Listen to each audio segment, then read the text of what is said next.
ಇದು ಬೆಂಗಳೂರು ನಗರ, ನಮ್ಮ ರಾಜ್ಯದ ರಾಜಧಾನಿ. ಸಿಲಿಕಾನ್ ಸಿಟಿ, ಕೆಂಪೇಗೌಡರು ಕಟ್ಟಿದ ಊರು. ಈ ಊರಿಗೆ ಬಡವ, ಬಲ್ಲಿಗ, ಸೋತವನು, ಗೆಲ್ಲಬೇಕೆಂಬವನು ಅನೇಕ ಕನಸುಗಳ ಬುತ್ತಿಗಳನ್ನು ಕಟ್ಟಿಕೊಂಡು ಬಂದಿರ್ತಾರೆ.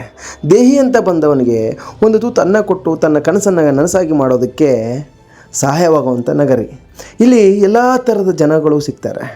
ಇಂಜಿನಿಯರು, ಕೂಲಿ ಕಾರ್ಮಿಕ, ಕಾರ್ನಲ್ಲಿ ಓಡಾಡುವ, ಶ್ರೀಮಂತ, ಬಡವ ಕೂಡ ಎಲ್ಲರನ್ನು ತನ್ನ ಒಡಲಿಟ್ಟುಕೊಂಡು ಬೆಳೆಯುತ್ತಿರುವಂಥ ನಗರ. ನಮ್ಮೂರು ನಮಗೆ ಎಷ್ಟು ಇಷ್ಟನೋ ಅಷ್ಟೇ ಇಷ್ಟ ನಮಗೆ ಬೆಂಗಳೂರು ಕೂಡ. ಯಾಕೆ ಅಂದರೆ ನಮ್ಮ ಜನ್ಮಭೂಮಿ ಯಾವುದೋ ಊರಾಗಿರುತ್ತೆ, ಆದರೆ ನಮ್ಮ ಕರ್ಮಭೂಮಿ ಇದೇ ನಮ್ಮ ಬೆಂಗಳೂರು. ಯಾಕೆ ಗೊತ್ತಾ? ನಮ್ಮಂಥ ಸಾಮಾನ್ಯ ಕುಟುಂಬದಲ್ಲಿ ಹುಟ್ಟಿ ಬಂದಂಥ ಯುವಕರಿಗೆ, ಯುವತಿಯರಿಗೆ ಬದುಕನ್ನು ಕಟ್ಟಿಕೊಟ್ಟು ಸಮಾಜದಲ್ಲಿ ಒಂದು ಹೆಸರನ್ನು ಮಾಡೋದಕ್ಕೆ ಇದೇ ನಮ್ಮ ಬೆಂಗಳೂರು ನಮಗೆ ಸಹಾಯವಾಗಿರುತ್ತೆ.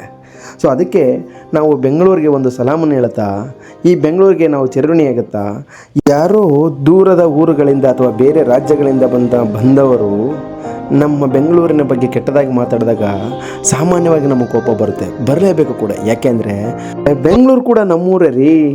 ಅದಕ್ಕೆ ನಮ್ಮೂರ ಬಗ್ಗೆ ಯಾರಾದರೂ ಬೇರೆ ಯಾರೋದೋ ದೊಣ್ಣೆ ನಾಯಕ ಮಾತಾಡಿದ್ರೆ ನಾವು ಸುಮ್ಮನೆ ಇರೋಕ್ಕಾಗುತ್ತಾ? ಸೊ ನಿಮಗೆ ಹೇಗೆ ಅನಿಸುತ್ತೆ ಬೆಂಗಳೂರು ಬಗ್ಗೆ ಅಂತ ಕಮೆಂಟ್ ಮೂಲಕ ತಿಳಿಸಿ.